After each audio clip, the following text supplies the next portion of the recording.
दोस्तों, एक तेज तर्रार महिला आईपीएस अधिकारी को बार बार एक थाने की शिकायत मिल रही थी कि संबंधित थाना अध्यक्ष महोदय गरीब मजदूर और लाचार लोगों को इंसाफ देने की बजाय न केवल उनके साथ दुर्व्यवहार करते हैं बल्कि हद से ज्यादा प्रताड़ित किया जाता है।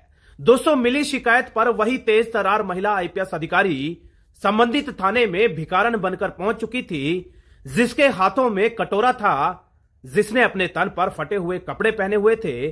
और दोस्तों, उसके बाद वो कुछ हुआ जिसके बारे में किसी ने कल्पना तक नहीं की थी।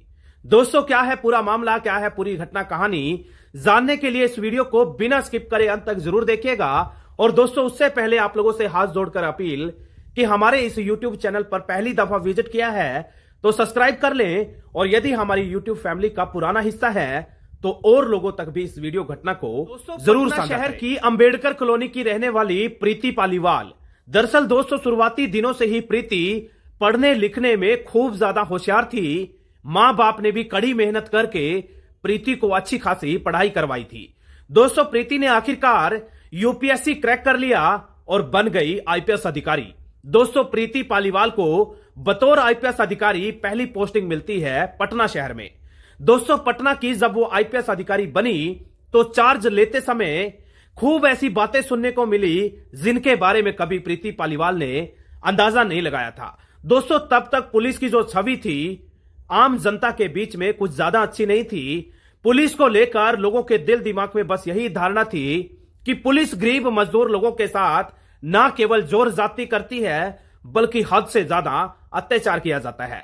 दोस्तों, प्रीति पालीवाल ने भी ठान लिया था कि जैसे भी हो, जितना मर्जी संघर्ष करना पड़े, वो पुलिस की छवि लोगों के दिल दिमाग में सुधार कर ही दम लेगी। बहरहाल दोस्तों, बार बार उसी प्रीति पालीवाल को एक थाने दीनापुर की बार बार शिकायत मिल रही थी कि संबंधित थाना अध्यक्ष महोदय न केवल गरीब मजदूर और लाचार लोगों के साथ दुर्व्यवहार करते हैं बल्कि हद से ज्यादा प्रताड़ित किया जाता है। दोस्तों, एसपी साहिबा जैसे ही दीनापुर थाने के मेन गेट पर पहुंची तो सुरक्षा में तैनात कर्मचारी उसको बोलता है कि कहां जा रही हो।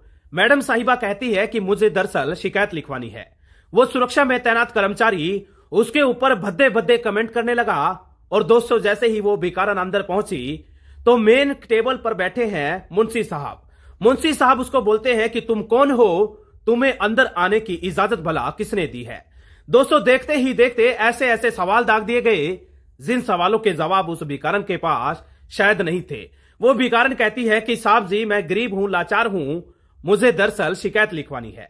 दोस्तों, उसकी हालात पर, कपड़ों पर, उसकी वेशभूषा पर मुंशी साहब ने ऐसे ऐसे तंज कसे, ऐसे ऐसे भंदे और गंदे कमेंट करे कि यानी कि कोई कसर नहीं छोड़ी उस गरीब लाचार भिखारन की जलीलियत में।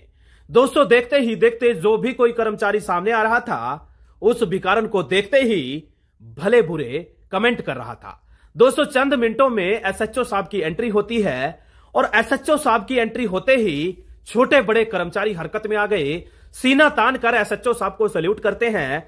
और दोस्तों, जैसे ही एसएचओ साहब ने पूछा कि ये भिखारन कौन है, एसएचओ साहब कहते हैं कि ये कोई भिखारियों का अड्डा नहीं है, ये पुलिस का थाना है। दोस्तों, देखते ही देखते एक महिला कर्मचारी उस भिखारन के साथ दुर्व्यवहार करने लगी। न केवल गालियां दी बल्कि उसका हाथ पकड़कर दूर फेंक दिया। दोस्तों, वो मैडम साहिबा अंदर ही अंदर सोच रही थी कि जो पुलिस को लेकर शिकायतें मिल रही है वो वाकई में सही है। जिन पुलिस कर्मचारी अधिकारियों को गरीब मजदूर और लाचार की मदद करनी चाहिए वो उनके साथ भला ऐसा कैसे कर सकती हैं। दोस्तों, देखते ही देखते वो मैडम साहिबा एसएचओ साहब को बोलती है कि एसएचओ साहब, आपसे जो उम्मीद उपेक्षा एक जनता करती है कि उन गरीब लाचार बेबस लोगों को न्याय देना होगा, बजाय न्याय देने की आप उनके साथ ऐसा व्यवहार क्यों करते हैं। दोस्तों, तमाम कर्मचारी और अधिकारी वहां खड़े होकर बार बार ये सोचने पर मजबूर थे कि आखिरकार एक लाचार बेबस, गरीब कहे या हाथ में कटोरा पकड़े हुए भिखारन इतनी कानून परस्त बातें कैसे कर सकती हैं। और बातों ही बातों में उस भिखारन ने कई सारे कानून के पाठ पढ़ा दिए। और दोस्तों, अब एसएचओ साहब को अनुमान अंदेशा होने लगा था कि कुछ तो दाल में काला है, चूंकि एक भिखारन जिसके हालात इतने बद से बदतर हैं वो इतने कानून के पाठ कैसे पढ़ा सकती है।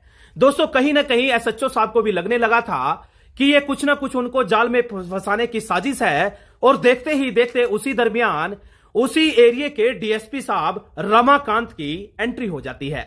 डीएसपी साहब जैसे ही आए तो तमाम कर्मचारी अधिकारी उनको सैल्यूट ठोकते हैं। और दोस्तों, जैसे ही डीएसपी साहब की नजर उस भिखारन पर पड़ी तो भिखारन को देखकर डीएसपी साहब समझ चुके थे कि ये हमारी एसपी साहिबा है, और उनको देखकर डीएसपी साहब ने सैल्यूट किया और कहा कि मैडम भला आप इन हालातों में यहां कैसे।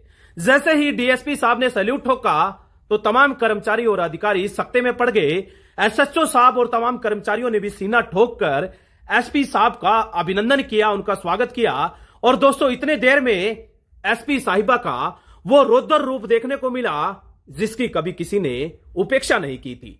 दोस्तों, एसपी साहिबा अपने रूप में आ गई और बोलती है कि एसएचओ साहब, आपसे ये उम्मीद कतई नहीं थी। एक उम्मीद के साथ आम जनमानस को ये वर्दी दी जाती है।